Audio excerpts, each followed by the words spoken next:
Very good morning students and we will discuss about मतलब आज हम डिस्कस करने वाले हैं हेलो एरिन का लेक्चर नंबर 2, जिसमें टॉपिक है आपका preparation method of aryl halides और हेलो एरिन।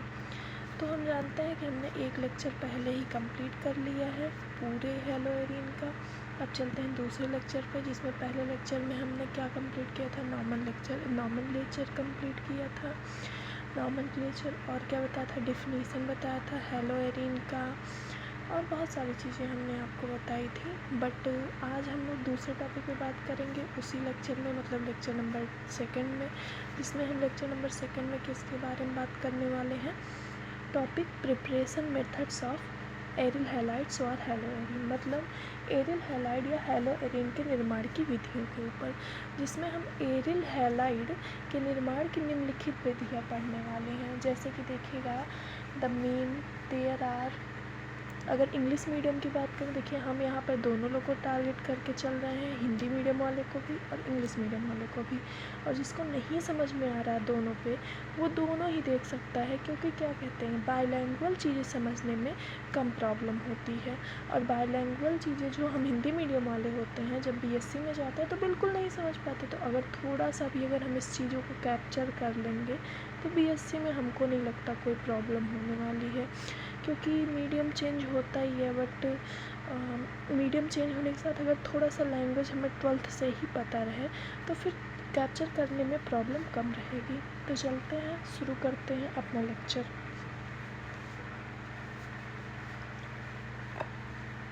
देखिए, एरिल हैलाइड या हेलो एरिन के निर्माण की विधियों में आपका जो निर्माण की विधि है, सबसे पहले देख लेते हैं, there are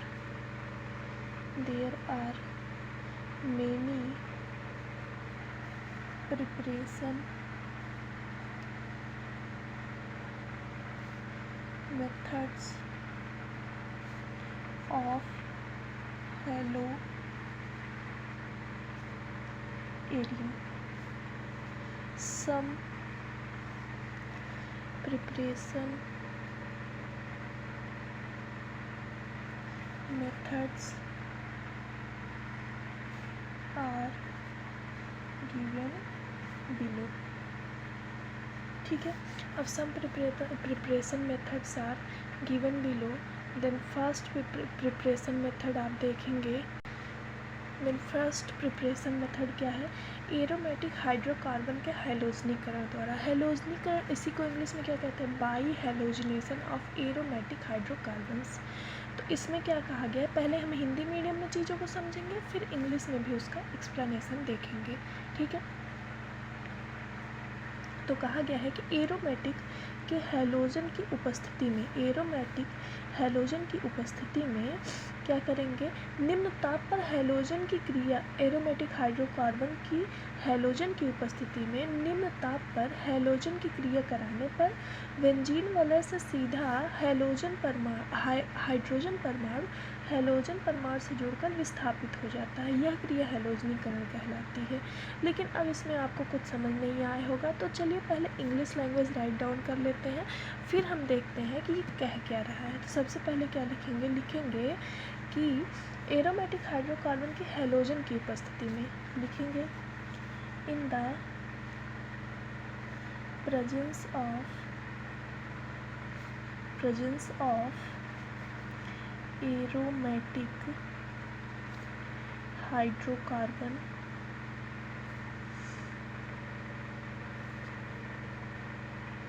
the halogen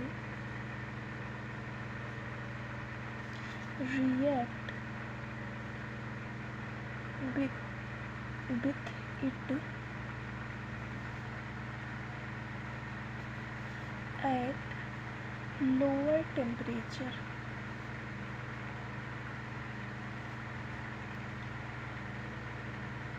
Okay, then the halogen atom replace the hydrogen atom hydrogen atom which is directly attached to the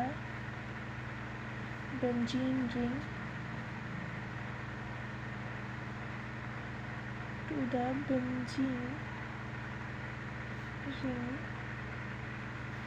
by halogen atom.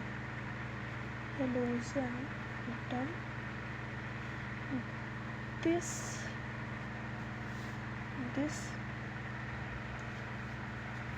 method is known as halogenation of aromatic hydrocarbon. Okay, सबसे पहले आप समझिए कि कहा क्या जा रहा है। सबसे पहले कहा जा रहा है कि एरोमेटिक हाइड्रोकार्बन होते क्या हैं। आप जानते हैं कि जो हाइड्रोकार्बन होते हैं वो दो तरह के पाए जाते हैं। पहले तो हाइड्रोकार्बन के बारे में समझेंगे। हाइड्रोकार्बन जो होते हैं, हाइड्रो का मतलब होता है हाइड्रोजन और कार्बन का मतलब होता है कार्बन। हाइड्रोजन और कार्बन से बने यौगिकों को क्या कहा जाता है? हाइड्रोकार्बन कहा जाता है। अब हाइड्रोकार्बन जो होते हैं उसमें भी दो टाइप के हाइड्रोकार्बन पाए जाते हैं। पहले हाइड्रोकार्बन का नाम क्या होता है? Aliphatic hydrocarbon. आपको हम अलग से एक पेज पे समझा रहे हैं, उसमें देखिए आप। देखिए यहाँ पे जो आपका हाइड्रोकार्बन होता है, हाइड्रोकार्बन्स, वो हाइड्रोकार्बन में दो चीज़ें हैं। पहला है हाइड्रोजन प्लस कार्बन, ठीक है। अब हाइड्रोजन प्लस कार्बन से जितने फॉर्म यौगिक होते हैं, जितने फॉर्म कंपाउंड होते हैं, उनको क्या कहा जाता है? हाइड्रोकार्बन्स कहा जाता है, ठीक है। अब ये हाइड्रोकार्बन्स दो टाइप के होते हैं, 2 टाइप्स। पहले कहते हैं एलिफैटिक हाइड्रोकार्बन्स,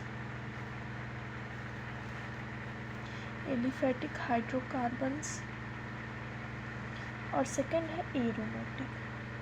हम इस रिएक्शन में बात किसी कर रहे हैं? Aromatic hydrocarbons. तो दोनों जान लेते हैं क्योंकि बेसिक्स तो इम्पॉर्टेंट है। हाइड्रोकार्बन्स, क्योंकि केमिस्ट्री सबको आती नहीं है, और ना आने का रीज़न क्या है कि हमको बेसिक्स ही नहीं पता है। और जब बेसिक्स ही नहीं पता है तो हम हाई लेवल पे कैसे चलें? अब देखिए, कार्बन और हाइड्रोजन, ठीक है, ये दोनों ही आपके कंपाउंड बनाते हैं हाइड्रोकार्बन।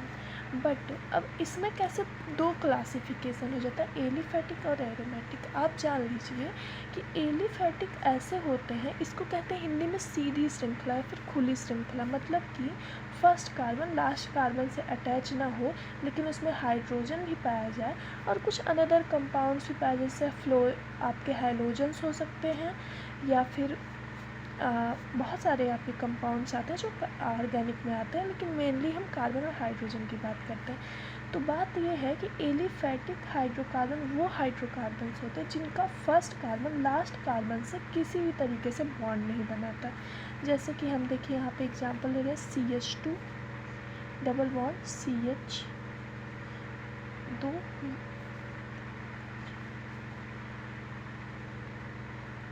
यहाँ पर है आपका CH3, ठीक। अब देखिए, फर्स्ट कार्बन लास्ट कार्बन से अटैच नहीं है, लेकिन अगर इसी को हम एरोमेटिक में चलेंगे, अब एरोमेटिक कुछ अलग चीज़ है। अगर हम साइक्लिक में चलेंगे, साइक्लिक हाइड्रोकार्बन्स में तो इसमें क्या होगा? फर्स्ट कार्बन लास्ट वाले से अटैच है, सेम कंपाउंड है। देखिएगा 1 2 3, हमको कार्बन के 4 बॉन्ड बनाने हैं, ठीक है। 4 बॉन्ड बनाने हैं, और हम किसका एग्जांपल ले रहे हैं? यहाँ देखिए, आपने किसका एग्जांपल लिया? 1 2 3 डबल बॉन्ड है तो इन, और 3 कार्बन तो प्रो, प्रो प्लस इन, मतलब कि हम यहाँ पे किसका एग्जाम्पल लिए, प्रोपीन का एग्जाम्पल लिए, लेकिन वो आपका किस तरह का कंपाउंड है, एलिफेटिक कंपाउंड है। अगर हम प्रोपीन साइक्लिक लेंगे तो क्या होगा, देखिएगा प्रोपीन में एक जगह हम डबल बॉन्ड लगाते हैं, अप्लाई कर दिए। अब चलिए आप हाइड्रोजन अप्लाई करिए, तो दो बॉन्ड यहाँ पर इसका, इस कार्बन के देखिए 1 2 3, एक हाइड्रोजन की ज़रूरत है, यहाँ लगाइए। दो यहाँ पे, एक यहाँ पे, एक हाइड्रोजन की ज़रूरत है, यहाँ लगाइए। इस कार्बन देखिए एक बॉन्ड यहाँ, एक बॉन्ड यहाँ, दिख ही नहीं रहा है। देखिए यहाँ पे आपने जब 3 कार्बन को अप्लाई किया तो सबसे पहले सिंगल बॉन्ड लगाया, एक जगह यहाँ पे डबल बॉन्ड था, एक जगह यहाँ पे आपने डबल बॉन्ड अप्लाई किया। उसके बाद जो है अब हाइड्रोजन्स को अप्लाइड कर दिया। हाइड्रोजन को अप्लाइड करने के बाद अब सबके बॉन्ड्स भी गिनना ज़रूरी है। कार्बन के 4 ही बॉन्ड होने चाहिए, एक कार्बन का गिनिए, 1 2 3 और एक हाइड्रोजन के साथ 4, सेम टू सेम इसका भी, लेकिन इसका 2 बॉन्ड ही है तो हमको 2 हाइड्रोजन अप्लाई करना है। इस तरीके से ये आपका साइक्लिक होता है और ये एलिफेटिक होता है। लेकिन एरोमेटिक का कुछ खास, कुछ आपका स्पेसिफिक कैरेक्टर्स होते हैं, जैसे कि इसमें 6 कार्बन्स होने चाहिए, 6 कार्बन, एक स्पेसिफिक स्मेल होनी चाहिए एंड लास्ट थिंग्स क्या होने चाहिए, ये फर्स्ट कार्बन लास्ट कार्बन से क्या हो, अटैच्ड होने चाहिए। तो फर्स्ट कार्बन जब लास्ट कार्बन से अटैच्ड होता है तो हम क्या करते हैं, इनको एरोमेटिक मानते हैं। 3 कैरेक्टरिस्टिक्स हैं, पहले क्या है, 6 कार्बन होने चाहिए, दूसरा स्पेसिफिक स्मेल होनी चाहिए, तीसरा क्या होना चाहिए, फर्स्ट कार्बन लास्ट कार्बन से अटैच्ड हो। ऐसे हम एरोमेटिक कंपाउंड्स को, एरोमेटिक हाइड्रोकार्बन को क्या कहेंगे, एरोमेटिक हाइड्रोकार्बन कहेंगे। यहाँ इस तरीके के जितने हाइड्रोकार्बन आते हैं वो एरोमेटिक कहलाते हैं। क्लियर है ना। अब चलते हैं अपने रिएक्शन पे, तो रिएक्शन पे चलते हैं। देखिए अब हम क्या लेंगे, यहाँ पर एक एरोमेटिक में पहला आपका एरोमेटिक कंपाउंड क्या होता है, बेंजीन होता है। बेंजीन में क्या करना है हमको, बेंजीन एरोमेटिक हाइड्रोकार्बन कौन सा लेना है, बेंजीन का लेना है। बेंजीन का स्ट्रक्चर 2 टाइप के स्ट्रक्चर रिप्रेजेंट करता है। एक छोटा स्ट्रक्चर बनाते हैं, देखिए बेंजीन 2 तरह के स्ट्रक्चर को रिप्रेजेंट करता है। पहला स्ट्रक्चर ऐसा,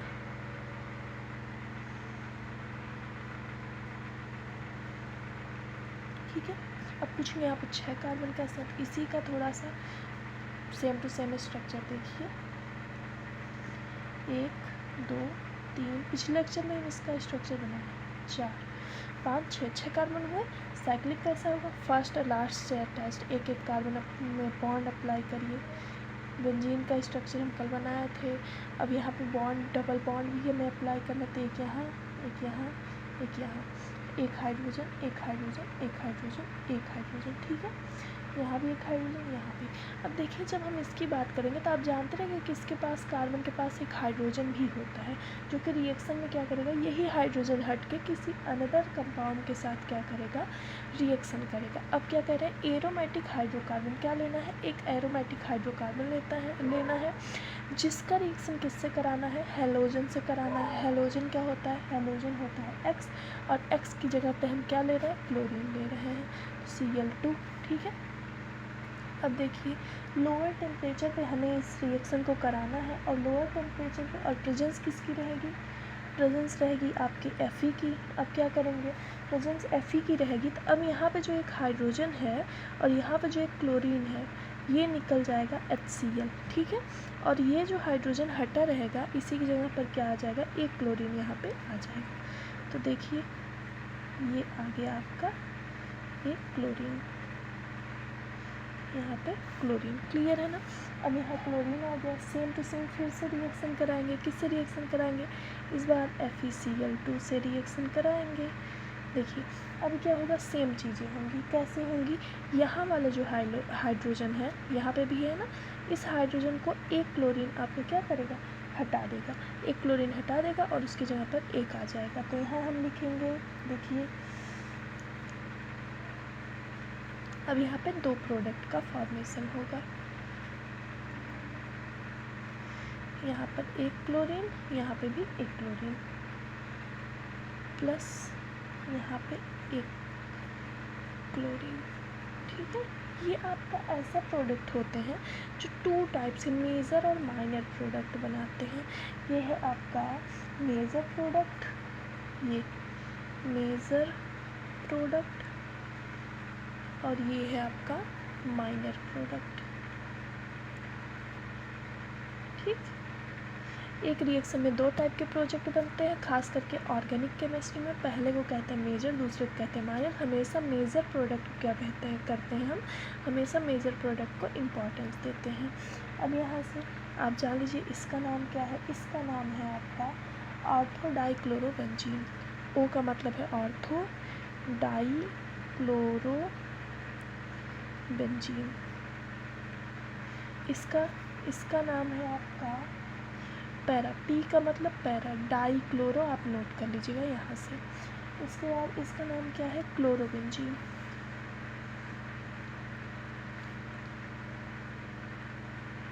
ओके, क्लियर है ना पूरा रिएक्शन। ये रिएक्शन पूरा क्लियर हो जाना चाहिए। इस रिएक्शन के अकॉर्डिंग आपका जो एरोमेटिक कंपाउंड है वो क्लोरीन से रिएक्शन करता है in the presence of Fe at lower temperature gives chlorobenzene, and the chlorobenzene again react with FeCl2 and gives orthodichlorobenzene and paradichlorobenzene. Paradichlorobenzene is a major product which is given below. आप देख सकते हैं सारी चीज़ें। और अगर हिंदी में explain करना चाहें तो एरोमेटिक हाइड्रोकार्बन क्लोरीन से अक्रिया करके क्लोरीन से निम्न ताप पर आयरन की उपस्थिति में अक्रिया करता है और क्या देता है, और आपको क्लोरोबेंजीन देता है। उस क्लोरोबेंजीन की अक्रिया FeCl2 से कराते हैं और हमें ऑर्थोडाइक्लोरोबेंजीन तथा पैराडाइक्लोरोबेंजीन मुख्य उत्पाद के रूप में प्राप्त होता है। क्लियर है ना। ये पूरा रिएक्शन आपको क्लियर हो जाना चाहिए। आपको नोट्स बनाना है तो इसी से बनाइए, क्योंकि इससे अच्छा चीज़ें आपको नहीं मिलने वाली है। इसमें आपको सारी चीज़ें गिवन है। ऐसे ही डायरेक्ट टू डायरेक्ट आप लिखिए और सही करके आइए अपने सारी बातों को। चलिए अपने नेक्स्ट रिएक्शन पे चलते हैं। इस बार आपको थोड़ा समझाने में ज़्यादा टाइम लग गया, बट हाँ अगली बार से नहीं लगने वाला है। देखिएगा कि अब हम सेकेंड रिएक्शन पे आ गए। सेकेंड रिएक्शन डाईएजोनियम लवर से हमें क्या बनाना है, हमको बनाना है हेलो एरीन बनाना है। डाईएजोनियम लवर से क्या बनाना है, हेलो एरीन बनाना है। डाईएजोनियम लवर किस तरह का होता है, AR का मतलब होता है aromatic, N means nitrogen, plus आपका चार्ज है, यहाँ पर 3 बॉन्डेड है, NX माइनस। इस प्रकार के जितने यौगिक होते हैं उन्हें क्या कहते हैं, डाईओजोनियम लवर कहते हैं। यदि आप इंग्लिश से हिंदी से इंग्लिश बनाना चाहते हैं तो हमारे साथ लिखिए। हम आपको बताते हैं कि इंग्लिश में कैसे लिखते हैं, हिंदी को ट्रांसलेट करके देखिएगा कैसे लिखा जाता है। यहाँ पे जितनी हिंदी में लिखी हुई चीज़ें हैं उन्हीं को हम इंग्लिश में डायरेक्ट ट्रांसलेट करेंगे तो आपको समझ में भी आएगा कि हम लिख क्या रहे हैं। तो देखिएगा ARN+ types compound are known as diazonium salt। Clear है ना। इतने को हमने इंग्लिश में ट्रांसलेट कर दिया। अब चलिए आगे कर चलते हैं। यहाँ से फिर से हिंदी मीडियम वालों के लिए खास जानकारी, इसको अच्छे से अप्लाई करें, देखेंगे आपको रिजल्ट मिलेगा। लिखेंगे अब इसको लिख रहे हैं, in the formation of diazonium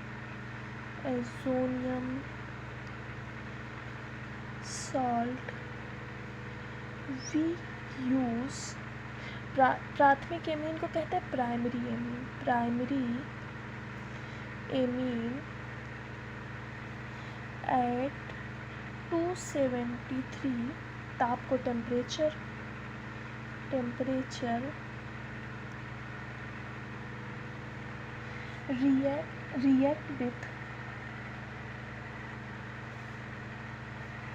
react with NaNO2 plus HCl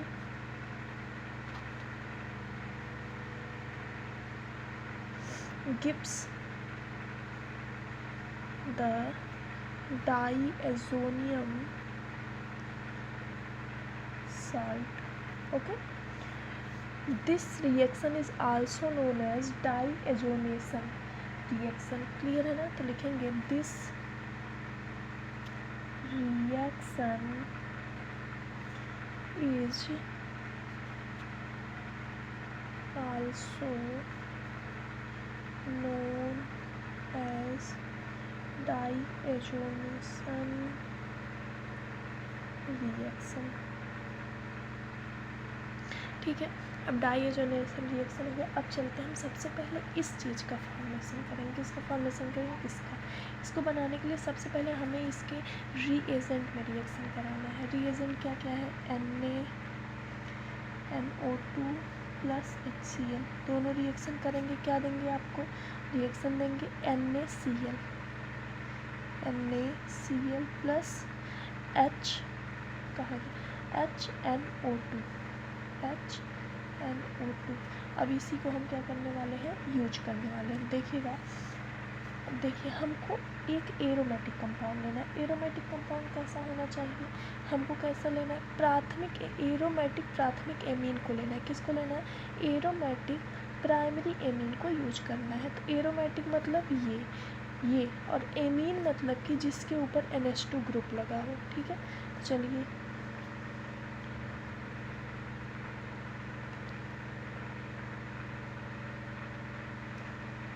ये हो गया आपका एरोमेटिक।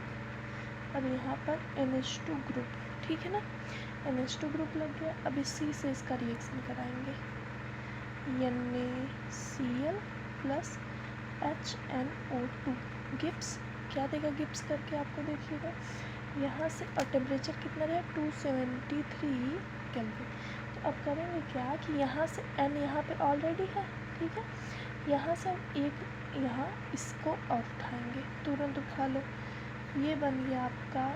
देखिए कहाँ से क्या रिप्लेस हो रहा है, बस इतना ध्यान रखिए। ये पूरा ऐसे है, N यहाँ पे ऐसे, N एक हाइड्रो यहाँ से उठाइए, N 1 2 3 NCl, क्लोरीन यहाँ इसको लेना है और इसको लेना है। ठीक है, तो ये हो गया Cl। अब बचा क्या क्या? ये गया, बचा क्या? ये बचा है, ये बचा है, ये और ये। तो क्या बन सकता है? देखिएगा यहाँ पे बनेगा NaOH, यहाँ पे बनेगा आपका यहाँ पे ये नहीं यूज किया गया है, ये NO2 नहीं यूज किया गया है। चलिए कोई बात नहीं, क्लियर है रिएक्शन। फिर भी देखते हैं 2H2O। ओके, ये आपका हो गया पूरा फॉर्म। अब ये आपका डाइओजोनियम सॉल्ट क्या बन गया है। अब ये एक अस्थाई अनस्टेबल कंपाउंड होता है, तो इसको हम क्या करते हैं? रिएक्टिंग एजेंट के रूप में यूज करते हैं, एज द रिएक्टिंग एजेंट। तो आगे चलते हैं, इसको हम रिएक्टिंग एजेंट के लिए यूज करेंगे और अपने हेलोएरिन का फॉर्मेशन करेंगे। तो the next page will be turn out. देखिएगा नेक्स्ट पेज में हमको क्या करना है। नेक्स्ट पेज में हम क्या करेंगे? अब उस रिएजेंट का यूज करते हुए हम क्या बनाएंगे? रिएक्शंस को बनाएंगे। तो सबसे पहला रिएक्शन जो होता है, देखिएगा आपका है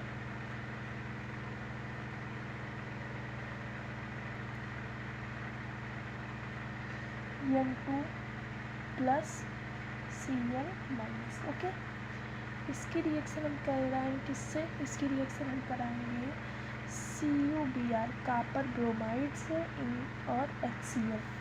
इस रिएक्शन को क्या कहते हैं? सेंड मेयर अक्रिया कहा जाता है इसको। ये क्या करता है? गिब्स करता है, ब्रोमीन यहाँ पे अटैच्ड हो जाता है, ये सारी चीज़ें हट जाती हैं। देखिएगा तुरंत ही होगा। और क्या मिलेगा आपको?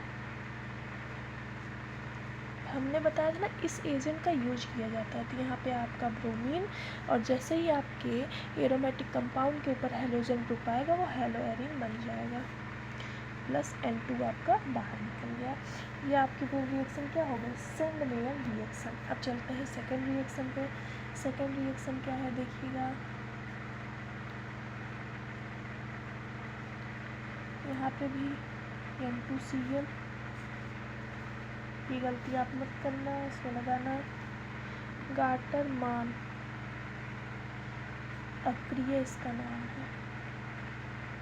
ठीक है, इसका नाम क्या है, गाटरमान अक्रिया। चलिए आगे चलते हैं।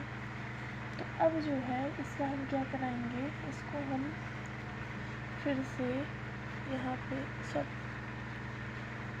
देखिए,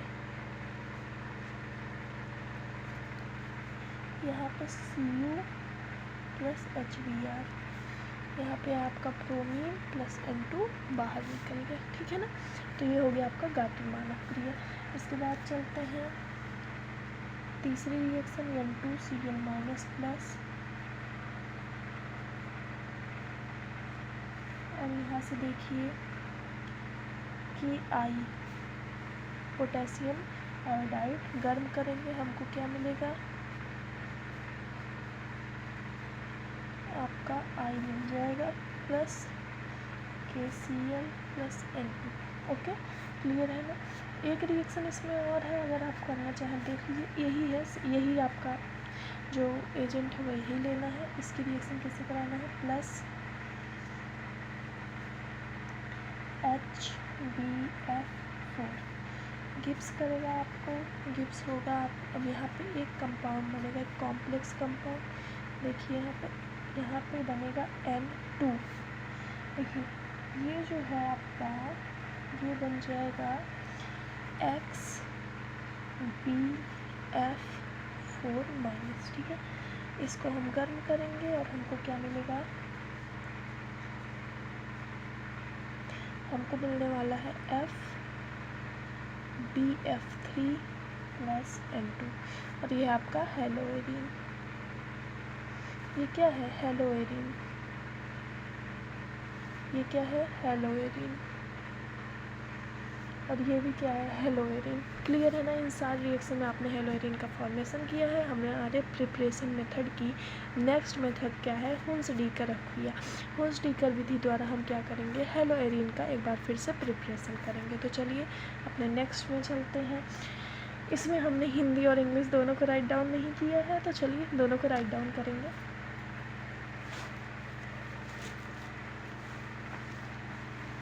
देखिए इसमें क्या करना है हमको, इसमें करना है कि जो आपका एरोमेटिक कंपाउंड है, देखिए जो आपका एरोमेटिक कंपाउंड है कार्बोक्सिलिक अम्ल, देखिए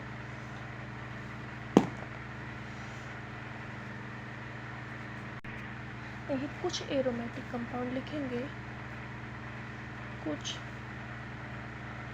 एरोमेटिक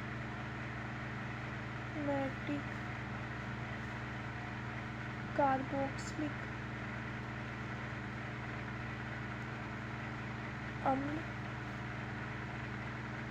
अम्लों के रजत लवणों की ब्रोमीन के साथ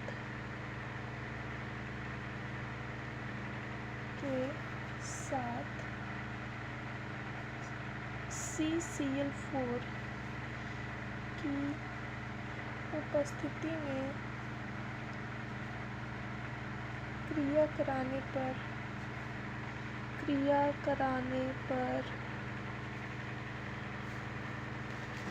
हेलोएरिन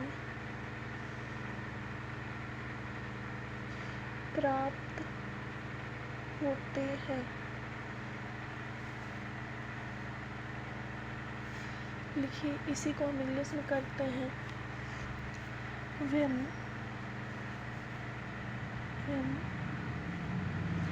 some aromatic carboxylic acid react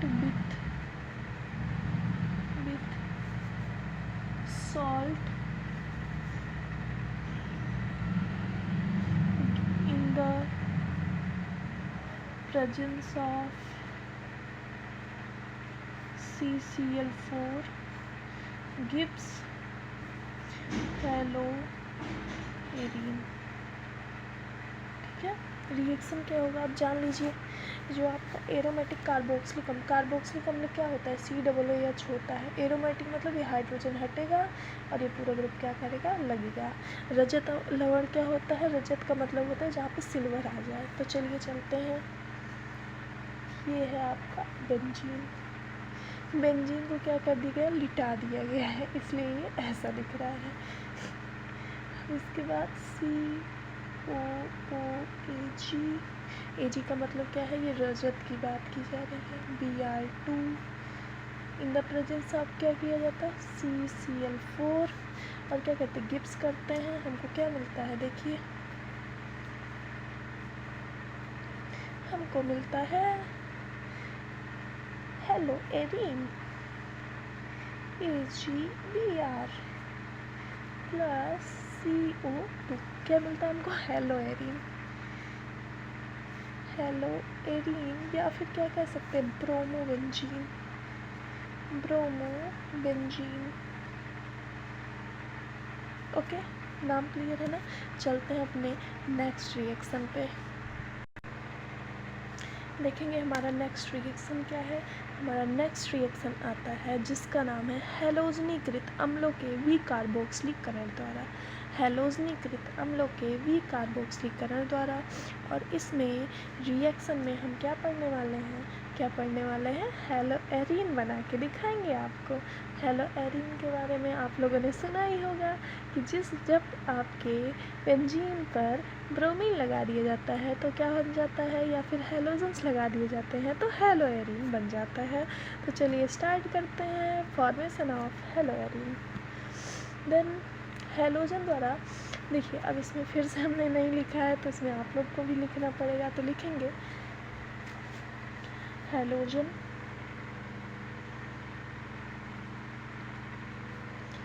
द्वारा प्रतिस्थापित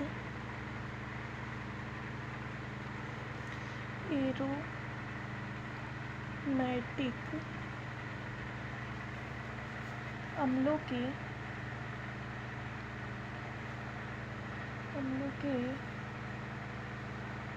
सोडियम लवण, अम्लों के सोडियम लवण का सोडा लाइम की उपस्थिति में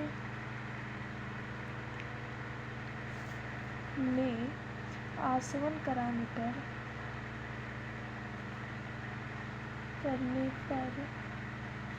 विकार्बोक्सिलीकरण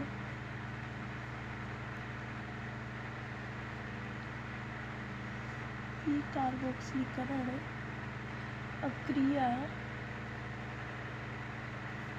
प्राप्त होती है। जैसे कि देखेंगे, इसी को इंग्लिश में क्या लिखेंगे, replaced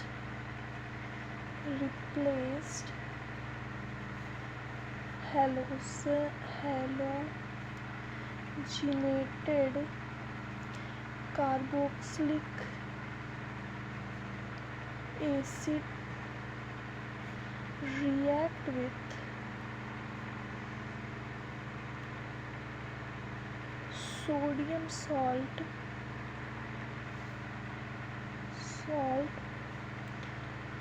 in the presence of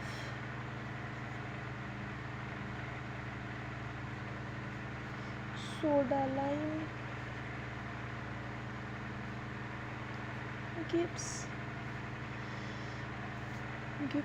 hello arenes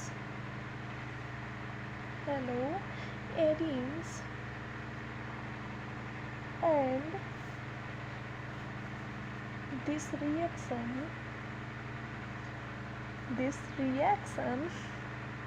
is also known as, क्या known as बताइए, decarboxylation।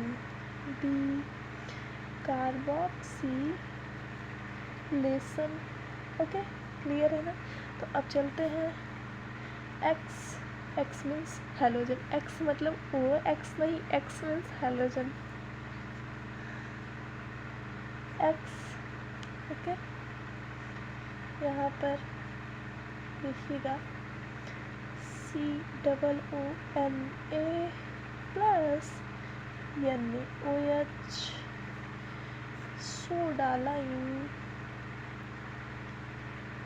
गिब्स क्या करेगा, यहाँ से देखिए ये सारी चीज़ें हटने वाली हैं और यहाँ पर हम बताते हैं ना कि यहाँ पे जो एक कार्बन आपको बताया गया था कि वहाँ एक कार्बन होता है, कार्बन के साथ हाइड्रोजन है, यही हाइड्रोजन हट के रिप्लेस होकर क्या करता है, बॉन्ड बनाता है। तो यहाँ पे जब ये बॉन्ड हटेगा तो इसी जगह पर क्या आएगा, एक हाइड्रोजन आ जाएगा। देखिए हाइड्रोजन तुरंत यहाँ आएगा तो हो जाएगा आपका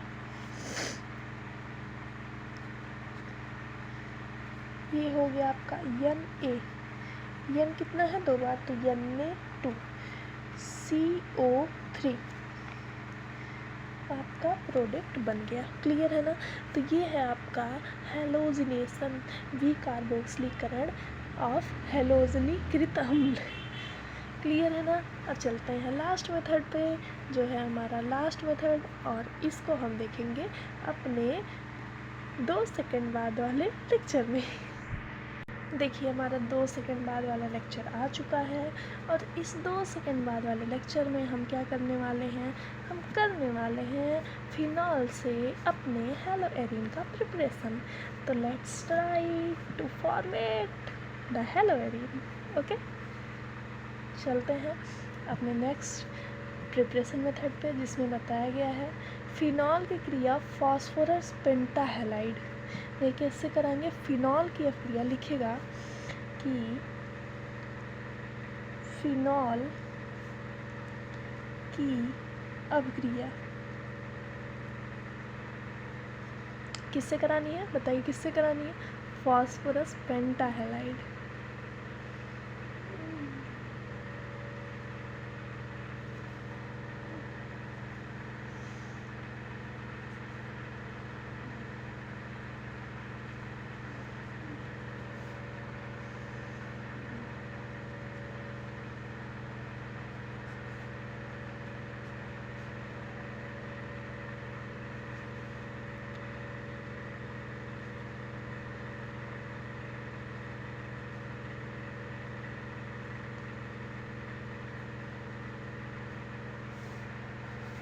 लिखेंगे when phenol reacts with phosphorus pentahalide,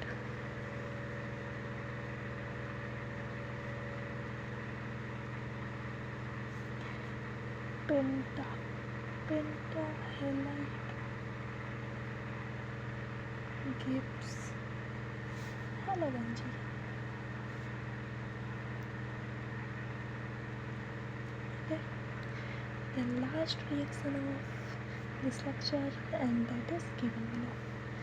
C6CH5OH plus PBr5, इसे कहते हैं फास्फोरस पेंटाहेलाइड।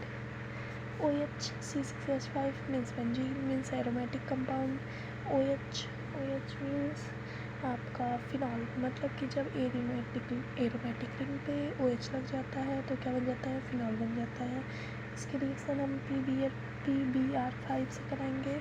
देखिएगा मिलेगा आपको C6H5Br या फिर POBr3। अगर इसी को दूसरे तरीके से लिखना चाहें तो देखिए OH, ये आ गया ना आपका real benzene, looks like benzene, PBr5 gives बड़े बोल लेते कि था ही नहीं बेंजीन, नहीं बेंजीन, देखो मैंने प्रूव कर दिया कि बेंजीन ही है ना। मैं प्रूफ करने वाली, देख लो, हो गया ना क्लियर है ना। चलो अब अपने नेक्स्ट लेक्चर में चलते हैं। Thank you so much for watching.